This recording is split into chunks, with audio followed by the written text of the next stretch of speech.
Hello everyone, my name is Richard Vigorelli and I am your guide for everything Feng Shui. And it's all set up so us Westerners can understand it now. What you see right behind me, right there, is a road. And that's what we're talking about today. Roads in Feng Shui, and we're gonna go for a walk. Come with me. I knew you wanted to. So, what is the point of roads in Feng Shui? Well, roads are actually a means of, well, travel, because that's what they do. Now, they're extremely important in Feng Shui. Now, but you're saying, why does a road have anything to do with how I decorate my house? Well, because you only understand one aspect of Feng Shui. The decorating part. See, Feng Shui is not just the art of decoration where you can pick what plants and vases and stuff that you have in your house. It is also the understanding of the entire outside world and how that outside world behaves. Now, in order to give it ideas and understandings, the Chinese put names to stuff because they're human and that's what we do. So, with that, roads, signified here, resemble two things.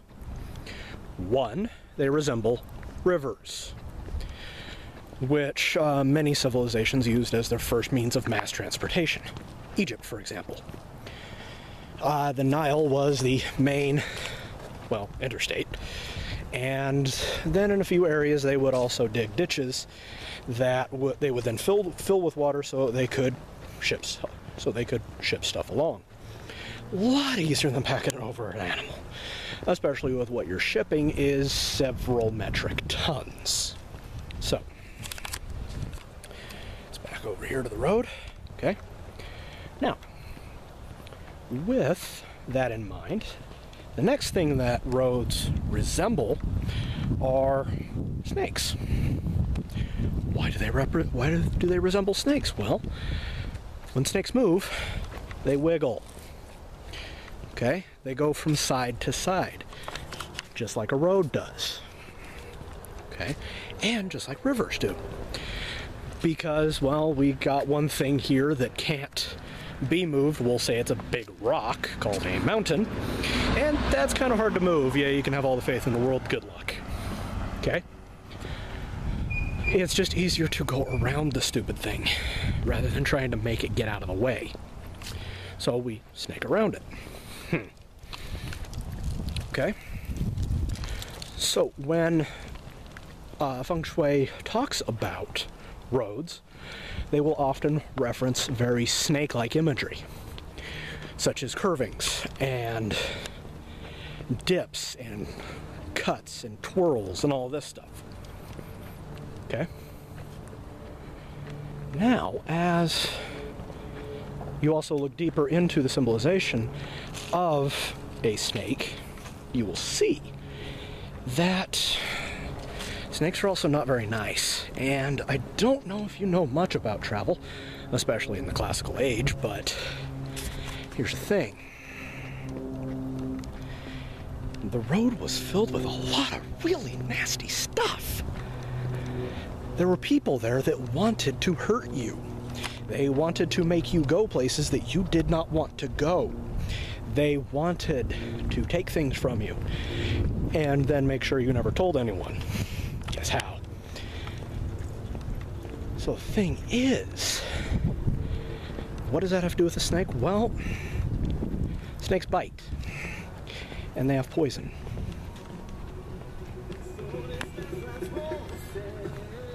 So since snakes have poison, symbolically that is a lot like the brigands and the highwaymen that you would see on, well, the road. So, as I'm walking around here, I just said hi to somebody. Now, he could have been dangerous, but probably not, because I'm in a suburban neighborhood in the western United States. Probably pretty gentle, but you never know. Okay. So one of the things that the Chinese would talk about when they talked about roads is, what was the road like? Was it like the body of the serpent? Or was it like the head of the serpent? Or was it like the tail of the serpent? Each one of those things has relevance, okay? How, you ask? Well, the tail is a bit like where you're starting off from. Think your house. Usually not too much you have to worry about. Yeah, it might smack you in the face a little bit, but that's about it. Okay, second, if it's in the body, then it's kind of long and drawn out, and it's just a frickin' road, dude. There's nothing around. Yeah, you might see a few things crop up, but that's it. Okay? Now the head, that's the dangerous spot. That's the neighborhood you don't want to be in. That is the really, really nasty people that want to do very, very bad things to you. Okay? So when you are considering the feng shui of a road, look at the darkness of it. Look at the light of it. Now, as you see, I've got the sun to my back, which means I'm probably walking north, because I'm walking north. Now I'm turning west. Why is that important? Because directions have meaning. Okay? The sun sits in the south, which is now to my left. And that is the seat of fire. I'm now headed west, which is the seat of metal. To my back is east, which is the seat of wood. And to my right is the north, which is the seat of water. The south is hot, the north is cold, the south is bright, the north is dark. Okay? So, I'm going to take you down what in Feng Shui we would consider to be a very bad place, because it's covered. Okay? See, in Feng Shui you don't want things to be covered a lot, especially if you want good things to happen to you. So a covered road, at least according to Feng Shui, will actually breed brigands, like in a MMO game that is massively multiplayer online. Okay, so that's one of the things you need to think about. Now, there's also a lot of places that have meaning when you are placing a building in accordance with a road. Okay, when you place a building next to a road, you want the road to come past it, but you don't want that road to be too fast. Otherwise, you're not going to make any money. Okay. Again, roads are like rivers. So, as you pick a place to either buy, live in, whatever, you need to look at the way the road behaves. If it's a major street and you're right on the road, you're not going to get anything because everything's going to go right past you. That is why settling on a major city street is not necessarily a good idea.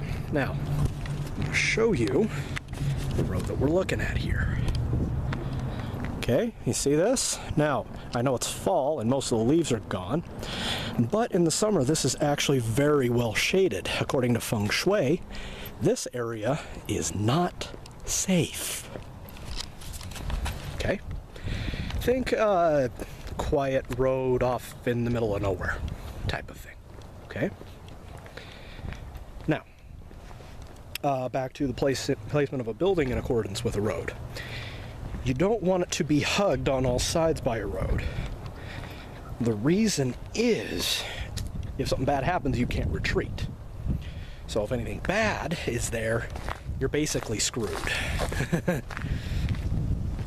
So you want something that's going to kind of curve around, occupy one, maybe two sides, not three. That way you have a way to get out. And you want that road to be slow and gentle enough to where you can walk out and scoop up whatever it is you want to get a hold of. But you also want it to be fast enough to where stuff actually shows up. Nothing is worse than an empty road, because that's just depressing. Think a little bit of Green Day there. Walk a Lonely Road. Don't you love the leaves? Anyway, with that also in mind, why not just have quail? Why not just have your house or your business right at the end, like at a T-junction? Well, because you will get everything that is on that road, whether it be business, no business, trouble, fortune. Basically, your life is going to be really intense. Having a place at the end of a road typically is reserved for individuals of the state. So like a Capitol building does fine there. So does an office of law. So does a large corporation, something that says we rule this area. Okay? That is what is going to be really, really good at the end of a road. A residence, on the other hand, not such a good idea. Small business, not such a good idea. Okay? Now, let's head west here. And we're going to go this way. Because I want to avoid the road for a minute. Got it cross.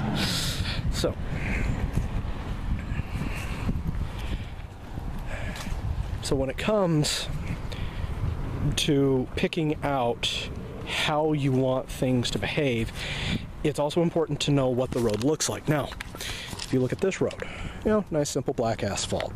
Pretty typical in an American suburb.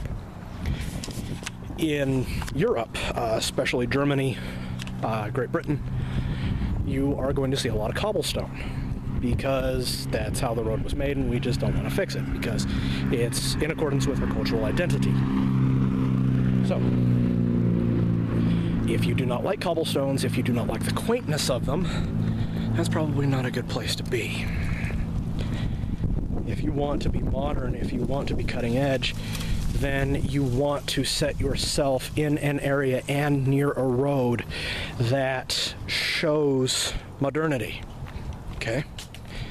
If you are trying to build a life that is in accordance to a kind of old-fashioned rural type of life, then you might also want to consider being near a gravel road, a dirt road, or a cobblestone road. It's up to you. Kind of depends on what you're going after. I don't know about you, but most cutting-edge law firms and accounting offices and all that I've seen, they ain't out in the middle of nowhere on a dirt road. They're going to be in the middle of a city where they have nice roads and things are very well structured, because that structure lends in. Shush, I'm on the phone. Dogs. So, hope the dogs haven't bothered you too much with me talking. So I'm going to go ahead and let you guys go. I finish up my walk. And if you have any questions about Feng Shui or Chinese medicine or anything else like that, please visit my website at vigintmed.com. That stands for Vigorelli Integrated Medicine.com. And if you're new to the channel, please hit that big red subscribe button below. And maybe give me a like, leave a comment. That'd be real nice of you. So I will be back later with something else. But until then, you take care, and I'll see you later.